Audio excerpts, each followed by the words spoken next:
Tell you one of the reasons why many fathers in Britain lose contact with their biological children after divorce and separation, which is men in the areas of productivity, work, and anything related to their status, their social status, are taught how to negotiate, how to change, and how to adapt. But anything which is related to their emotions, related to relationships, related to negotiations around empathy, understanding, worldviews, they're not taught how to deal with that.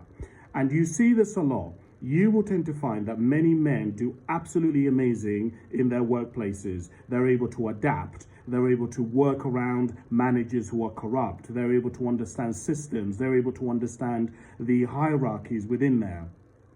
But one of the things that I think as a society we haven't done is that we haven't taught boys and men how to negotiate relationships, how to switch between empathy and sympathy, how to negotiate power and understand that you can't just use brutal power and force and hierarchies all the time, that actually sometimes you have to manage up and sometimes you have to manage down, and sometimes you actually have to balance.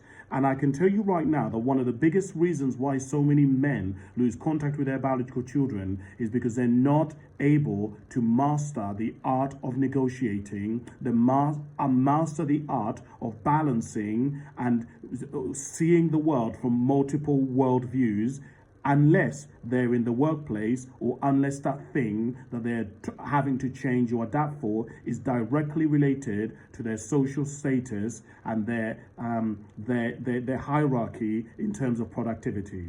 And we've really done men and boys an injustice in this. If you look at girls and women and mothers are able to adapt, they're able to change, they're able to have flexibility, but men are not. As a matter of fact, I'll prove this to you because many women will say to men, well, you're not a man. If you were a man, you would ...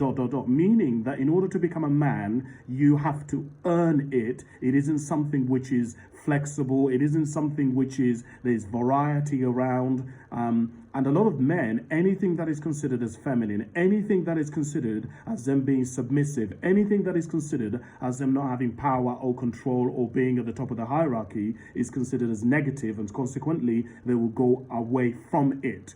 And I think that we've done an injustice to boys and men because they end up in marriages with women where in the marriage and the relationship, they're within a family system which tolerates that. But then as soon as they leave that family system, they have to adapt and go back to basically being similar to women and being able to change and adapt, which a lot of men don't, which is why they lose contact with their biological children.